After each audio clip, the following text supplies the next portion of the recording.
বন্ধুরা, যে বিষয়টা নিয়ে কথা বলতে চাই, এখানে একটা ঘুঘু পাখি ওই ডাক দিয়ে বলতে আছে গরম গরম গরম, চিল্লাইয়ে বলতে আছে। আসলে চারিদিকে এত রোদ, মরুভূমির ভিতরে প্রচণ্ড গরম। ওমানে এখন বর্তমানে গরম, প্রচুর গরম। এখন চলতে আছে দেখেন 43 ডিগ্রি সেলসিয়াস, তাপমাত্রা খুবই বেশি।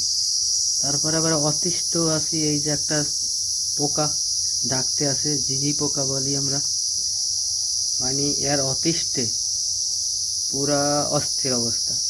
যারা ওমানে আছেন এখন বর্তমানে, তারা বলতে পারবে, এই যে গাছগুলা তারা চেনে যারা ওমানে আছেন এখন।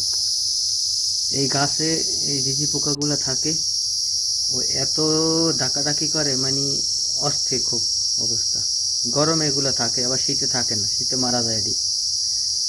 তাই এরা আবার এই গাছে বসে।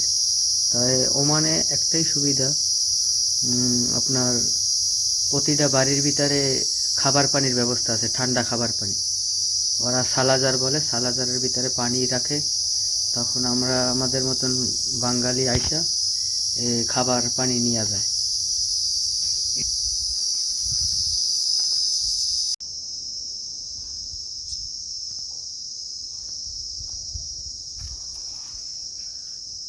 গরমে অতিষ্ঠ হয়ে যায়, তখন কি করি, এই সালাজারের পানি থেকে আসি, যেটা একটু ভালো হয়।